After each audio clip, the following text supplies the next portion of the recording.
എല്ലാവർക്കും നമസ്കാരം. അപ്പോൾ ഇന്ന് നല്ല സൂപ്പർ ടേസ്റ്റായിട്ട് സ്പെഷ്യലായിട്ടുള്ളൊരു മെഴുക്കുരട്ടിയാണ്. അപ്പോൾ എന്താ അതിന് വേണ്ടിയിട്ട് കോവയ്ക്ക വേണം, ക്യാരറ്റ് വേണം, ക്യാഷ്യൂ വേണം. നല്ല സൂപ്പറായിട്ടുള്ള മെഴുക്കുരട്ടിയാണ്.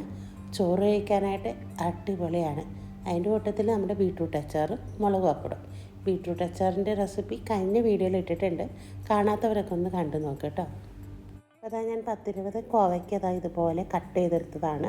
ഒരു ചെറിയ ക്യാരറ്റും എടുത്തിട്ടുണ്ട്, അതും കട്ട് ചെയ്തെടുത്തിട്ടുണ്ട്. പിന്നെ ഒരു 10 അല്ലി വെളുത്തുള്ളിയും കൊച്ചുള്ളിയും എടുത്തിട്ടുണ്ട്, അതും കഷ്ണങ്ങളാക്കിയതാണ്.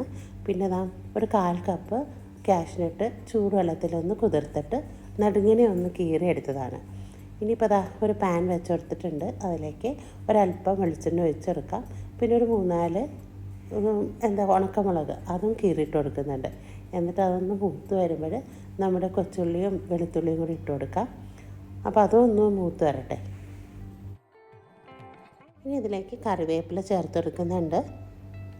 എന്നിട്ട് നന്നായിട്ടൊന്ന് മിക്സാക്കി കൊടുക്കാം. പിന്നെ നമ്മൾ എടുത്തു വച്ചിരിക്കുന്ന ക്യാഷ്യൂ ഇടല അതും കൂടി ചേർത്ത് കൊടുക്കാം. എന്നിട്ട് നല്ല പോലെ ഒന്ന് ഇളക്കി യോജിപ്പിച്ച് കൊടുക്കാം. പിന്നെ നമ്മളൊരു 1/4 ടീസ്പൂൺ മഞ്ഞൾപ്പൊടി ചേർത്ത് കൊടുക്കുന്നുണ്ട്. മഞ്ഞൾപ്പൊടി ചേർത്തപ്പോൾ അതിൻ്റെ ആ ഒരു പച്ചമണം ഉണ്ടല്ലോ, അതൊന്ന് മാറിയതിന് ശേഷം നമ്മളിത് അരിഞ്ഞ് വെച്ചിരിക്കുന്ന ക്യാരറ്റും കോവയ്ക്കയും കൂടി ചേർത്തെടുക്കാം. എന്നിട്ട് നല്ലപോലെ ഒന്ന് മിക്സാക്കി കൊടുക്കാം. അപ്പോൾ അതൊന്ന് തുറന്ന് വെച്ചിട്ട് തന്നെ നന്നായിട്ടൊന്ന് ഇടയ്ക്കിടയ്ക്കൊന്ന് ഇളക്കി യോജിപ്പിച്ചിട്ട് കൊടുക്കണം കേട്ടോ. അപ്പോൾ ആ എണ്ണയിൽ തന്നെ ഒന്ന് മൂത്ത് വരണം നമ്മുടെ ഈ 2 സംഭവങ്ങളും.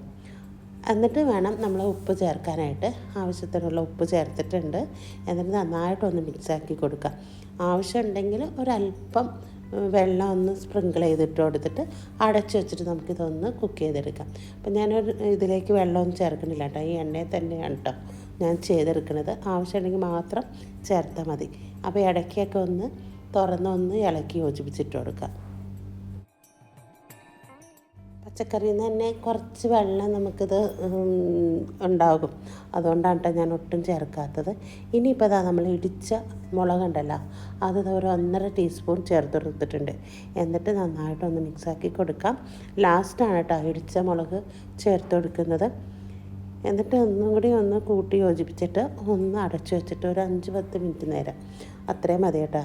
നമ്മുടെ അടിപൊളി കോവയ്ക്ക മെഴുക്കുരട്ടി റെഡി ആയിട്ടുണ്ട്. നല്ല ടേസ്റ്റാണ് കേട്ടോ. കാഷ്നട്ടും ക്യാരറ്റും കോവയ്ക്കൊക്കെ ഇടയ്ക്കൊക്കെ ഒന്ന് കടിക്കുമ്പോൾ നല്ല സൂപ്പർ ടേസ്റ്റാണിത്. അപ്പോൾ നമ്മുടെ മെഴുക്കുരട്ടി ഇവിടെ സെറ്റ്. ഇനി നല്ല ചൂട് ചോറും ഈ ഒരു മെഴുക്കുരട്ടിയും അച്ചാറും മുളക് പപ്പടവും ഒക്കെ ഉണ്ടെങ്കിലുണ്ടല്ലോ, സൂപ്പറാണ് കേട്ടോ ഊണ് കഴിക്കാനായിട്ട്. അപ്പോൾ നല്ലൊരു വിഭവമായിട്ട് വരുന്നത് വരെ എല്ലാവർക്കും ബൈ.